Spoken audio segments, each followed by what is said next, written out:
Wait, like is it still recording? there's a fine line.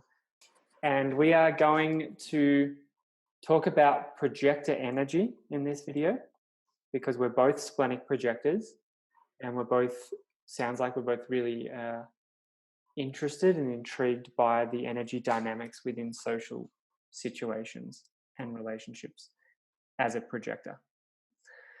So that's what I sort of wanted to set the intention for today. And I guess my question to you is, do you like all social interactions? Do you just sort of take yourself into any and all social interactions and just flow with them? Or like what works for you? Do you have a preference for the way that you interact socially as a projector? Mm-hmm. So I usually, before going into like a group gathering, whether it's one-on-one or a group, I usually feel into the energy before and feel like, does my heart resonate with this group dynamic? Does my heart resonate with this one-on-one dynamic? And so that's kind of like the initiation for me of like a yes or no to approach or interact in that situation. One of the things that's really important for me is like honor and respect. So like, it's like, how can I honor and respect my own unique energetic field? And then how can I honor and respect the people that I'll be interacting with?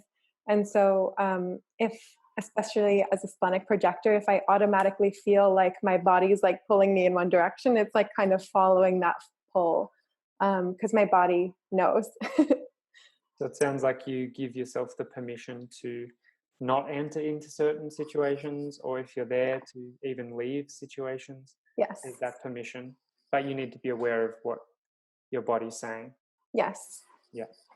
Okay, cool. And do you have a preference between one-on-one interactions, like specifically just like friends, family, these type of things, one-on-one versus like larger groups of people? Do you enjoy one more than the other? Or I think I used to enjoy one-on-one a lot more when I was still in like a lot of self-discovery, because it would give me like, it felt more of like a comfort nest to be able to really like have like a deep, intimate connection and really be with that one other person. And I still enjoy one-on-ones, of course. And when I'm in group dynamics, it's like there's a lot of different energies happening. And so you really have to be comfortable and rooted in who you are before you can really feel the excitement of being in a group dynamic. And so I find that often a lot of people are like timid of like these group dynamics because it takes time to really root into like your streamlined center of that unwaveringness through who you really are. And so, because once you really root in, like you can be in a one-on-one, you can be in like a group dynamic and still be unwavering in that experience and just show up in the way that is resonant for you. Yeah, that resonates. And that goes back to what we were talking about, I think, in another video where it was like, we absorb a lot. Yes. But can we be grounded in ourselves to also have energy flowing out into our environment as well? Yeah. Not just being a sponge. And taking it all in. And then, of course, if I'm a sponge, I'm going to leave that social interaction feeling dissociated, disconnected, low energy. Dense. Heavy. Yeah, literally heavy, because I'm absorbing all this energy, and then I'm the one processing that out of my system for the next few hours or days. Right. And oftentimes, like, moving those energetic cords are so important, because oftentimes if we're absorbing someone else's energy, like, it's not our duties or our job to process that. Like, it's really not in alignment for us to process it. Like, it's like sending that energy back, because it's like, if we try to process it, we're actually taking power away from them to process their own stuff. So I think it's also like seeing it from that other perspective of like, oh my gosh, like I'm, processing so much, and it's like, what are you really processing?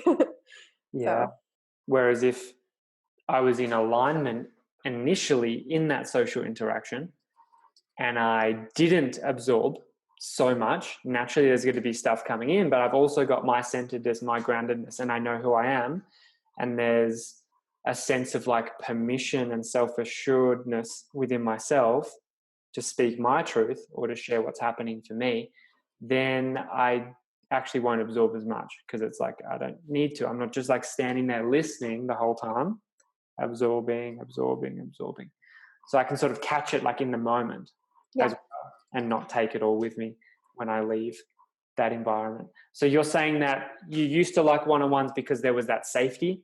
Yeah, it felt like more of a safety net as I was learning how to work with my own internal and external energy. And now that you have found more groundedness and like understanding of how your energy works and who you are, there's actually there can be a lot of joy in connection with larger groups as well. Yes. Because there's more stability. Mm-hmm. And particularly when I'm doing like client work, when I do a lot of one-on-one, if I find common themes, it feels more efficient if I take those common themes and then bring them into a larger group dynamic in terms of my own personal work and teachings. Yeah. So awesome. It just feels more impactful, more like, it shortens the time, and I feel like you can really like expand and bring the integrity of that work out and share it with people who really need it. So what would you suggest if someone is not fully grounded in themselves and they're a projector and they get sort of rocked socially, like end up being like really tired and stuff?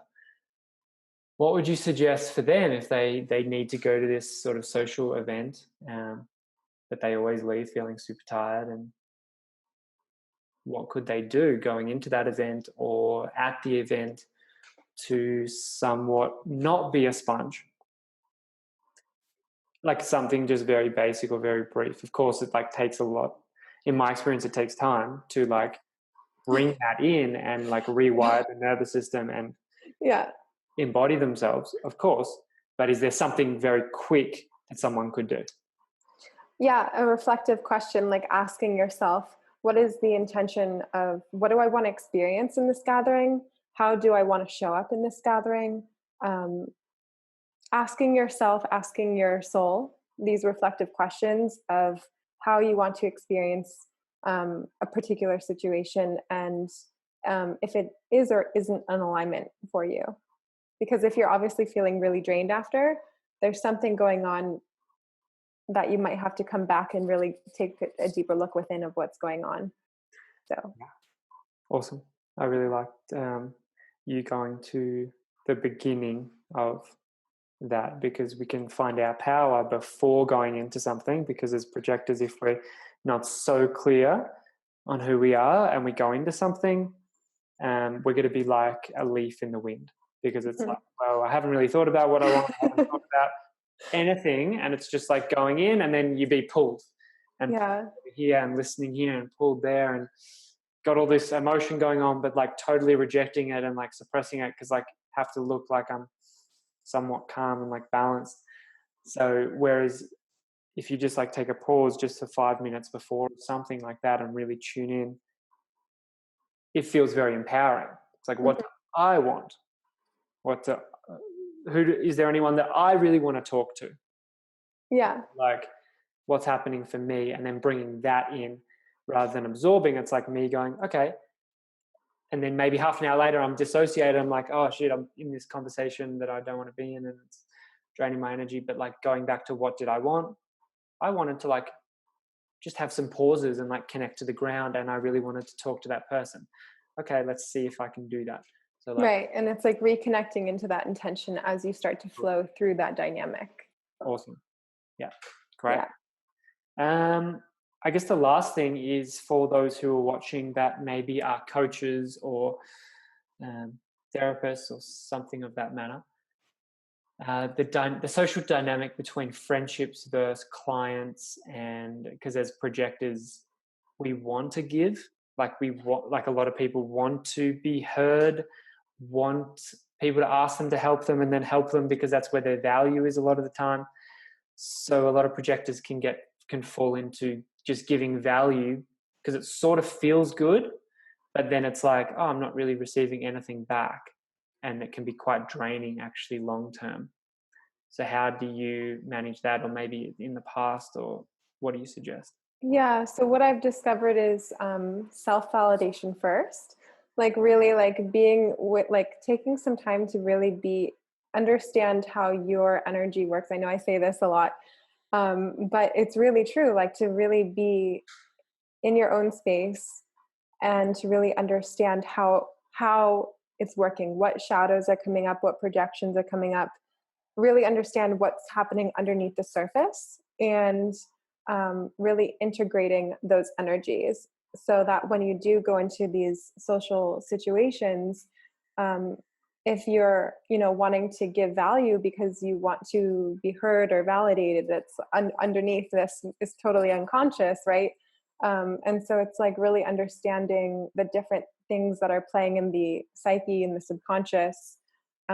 This is pretty deep work, but it really helps, especially as projectors, to really approach these new relationships and dynamics, especially working with friendships of like, why am I actually like connecting with this person? And like, what am I receiving from it? And what am I giving into that relationship? Where I found that the more deeper into my own personal transformation, obviously it's natural for old friends to fall away and for new ones to come in and to be in this constant evolution, right?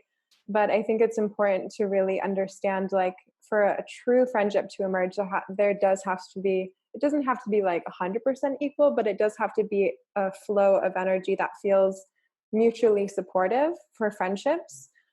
It's important to be aware of like, is this relationship fulfilling like both parties, whether it's like an intimate relationship, a friendship, family, and if it's not, creating more integrity of time and space boundaries for things that are not in alignment for your flow, and also boundaries with client work, and knowing how to work in those different dynamics is really important.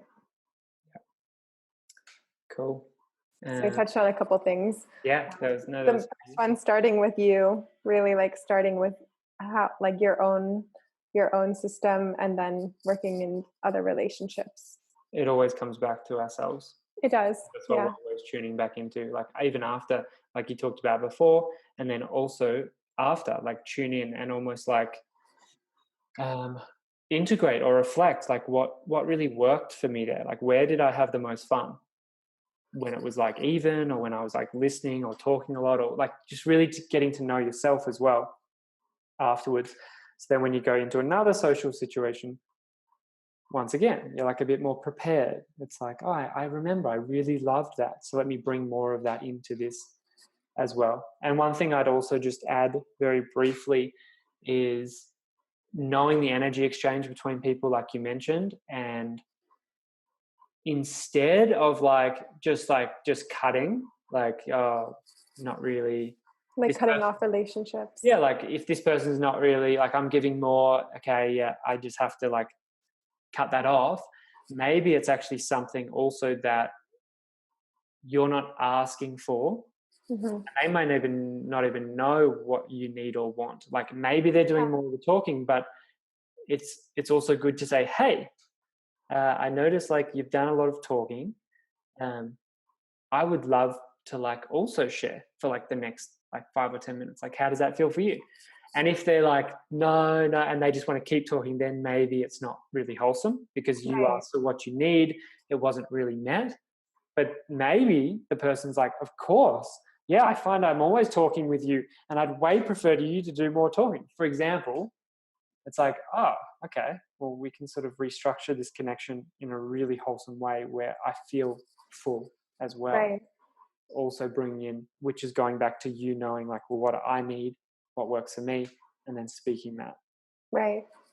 Yeah, and being like adaptable in those relationships, because relationships, it's not like a cold cut kind of thing. It's like we're all really interconnected. So it's like really seeing if you can Mm. open up into the communication, and have that communication really move from the heart into like the the fifth chakra and communicating from the heart as well. So Awesome. Well, I think we touched on quite a few things. So if you're watching this, hopefully you enjoyed that and picked up a few things along the way. And thank you for your time, Ashley. And you're welcome. Thank you for having me.